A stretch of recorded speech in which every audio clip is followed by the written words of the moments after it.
Welcome to John's Random Reviews. Hi there, welcome back to the shop. No, this isn't an Avi video. This isn't Avi. I'm like the British sort of budget Avi. I take shit apart and try and wax lyrical about all sorts of shit. But anyway, if you haven't seen Avi, he's a guy from Canada who does a really cool video similar to this. Anyway, I got to thinking about my new purchase. This Makita 36 volt kettle. And I'm going to actually take it apart just so I can adapt it and improve it, hopefully. But I thought, before I do that, but I know what, I'll do one of them take it apart videos. It's so popular on YouTube. And there's a lot of videos out there, every single thing that's like, hang on a minute, I've got to let the dog out. Every little tool or every little thing with moving parts and screws and stuff, there's millions of videos on YouTube about people taking these bits and bobs, whatever it is, apart and seeing what's inside. So I thought I'll get on the bandwagon. I'll get on the bandwagon and I'll do one because I watch them. When I'm having my cereal in the morning watching YouTube videos before I have to go to work, I'll come across some guy taking a Hoover apart or something. And I'll be like, oh, mesmerised. Always bloody late for work. So there's a thing in it. Since the dawn of mankind, I think men, particularly, have been into taking stuff apart. I imagine back in the day with the cavemen, and some caveman would have made a pile of sticks. Next thing is this other caveman would come up and go, I'm just going to take all them sticks off and see how he's done it. And then they normally go, well, that's actually not stacked right. I'm going to redo it themselves. Anyway, I digress. This is John's random review taking the Makita kettle apart. But what I've done already is I've taken the screws out of it. So it's like a Blue Peter thing. Anyway, this is what I made earlier. So anyway, this is the 36 volt Makita kettle. First impressions, yeah, it looks like a toy, or like I said, a bit of a gimmick. What is going on with Makita? Makita should be concentrating fucking more on making power tools rather than spending God knows how many fucking hundreds of thousands of pounds or more developing this fucking piece of shit. I mean, who's gonna fucking buy this? Well, yeah, obviously I did. Fucking 200 quid. Never mind. You can get, I think they're coming out in the UK, but they're not going to be 200 quid. They're going to be £150. But nevertheless, forget about the pricing and whatnot. Look at this. First off the bat, I haven't even used it, and I've got a little bit of dust on top of it. Can you see? Fucking thing's scratched already. So, ABS plastic. Yes, it's good for poo pipes, but not maybe for tools. Hang on a minute though, this isn't a tool, this is a kettle. So yeah, it's not going to be the same rigorous sort of like manufacturing and materials as a power tool. Now, but saying that though, it's still got to be, it's probably going to be on a fucking building site or somewhere. So let's say you have this on the brew table and you get the apprentice to boil this, and then you have like you get all the joiner wants that, and the bloody Sparky wants that, and the labourer wants that brew. So he's got them all lined up on the brew table. Next thing, the labourer comes over, takes a sup of his. Fucking hell, that's not Earl Grey.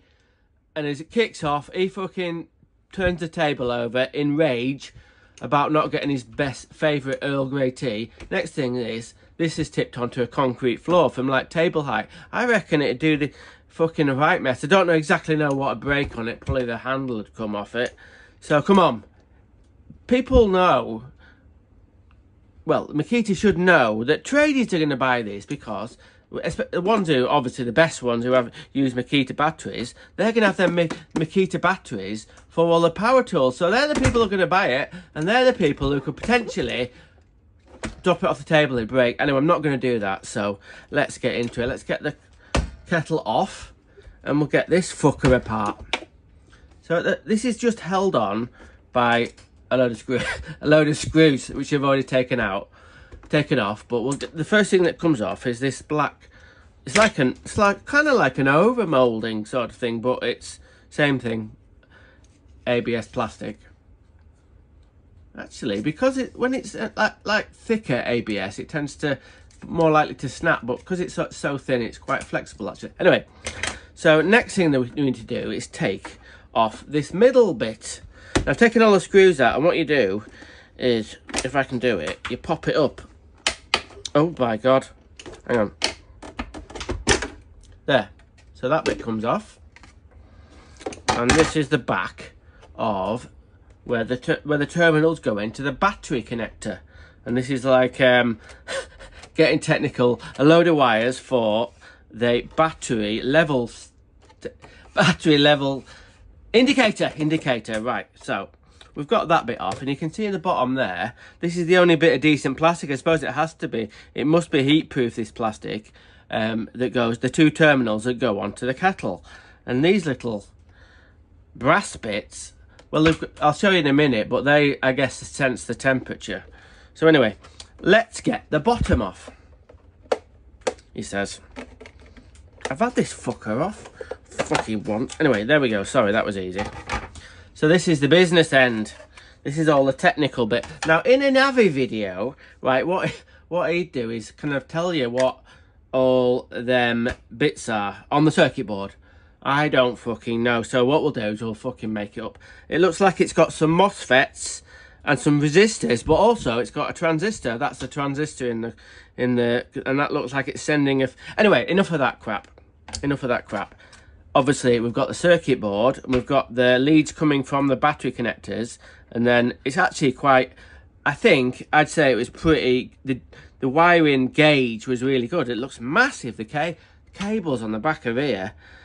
Anyway, so when you get it juiced up, it comes out of here and obviously into the contactors.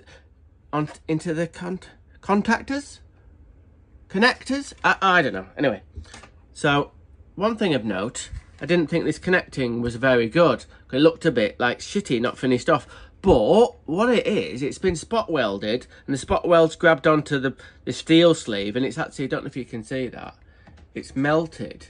The actual, it's melted. What am I trying to say here? Oh yeah, it's melted the copper wiring, and it's put a little blob at the end. It won't fucking... Anyway.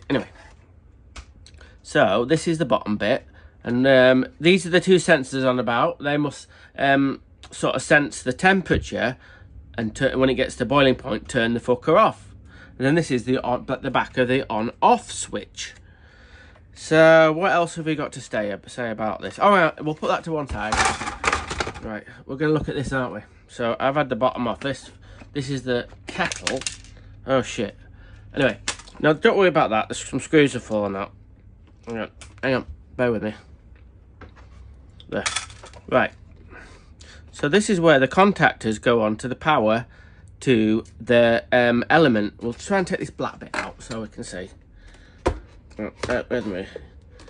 I haven't got this disconnected all the way, so you'll have to bear with me a little bit. Hang on.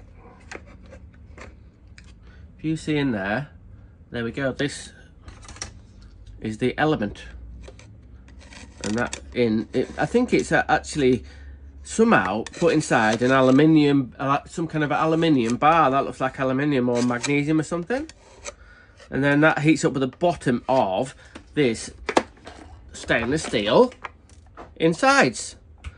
The lid, hang on a minute, let me put the bloody thing back on.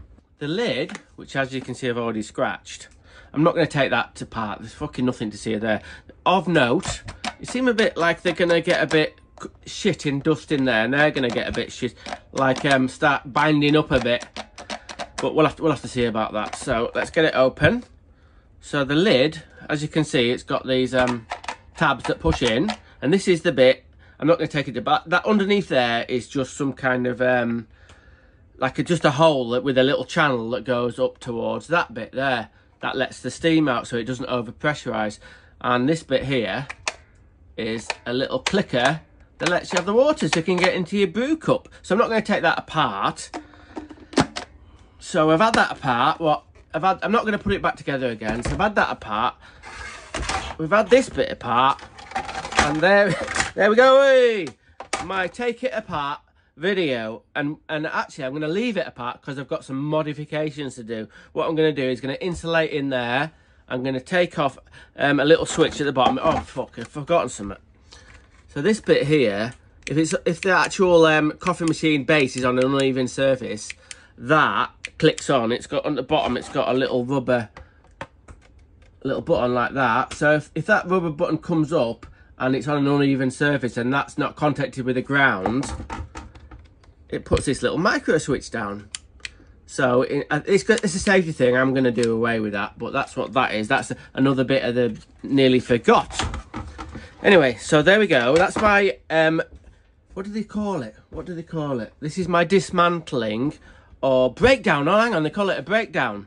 So breakdown video of my Makita 18-volt kettle. Now, what would Avi say? What would Avi say? We'll do try and do a little bit of an English version of it, kind of like, okay, so please keep your penis in a clamping device. Oh, a random is rad, rock on. Thanks for watching. Subscribe, unsubscribe, give me a thumbs up, give me a thumbs down, tell me you love me, tell me you hate me, tell your friends and neighbours, tell that weird guy from across the street with the one-eyed dog, tell me anything, but most importantly, let's get in.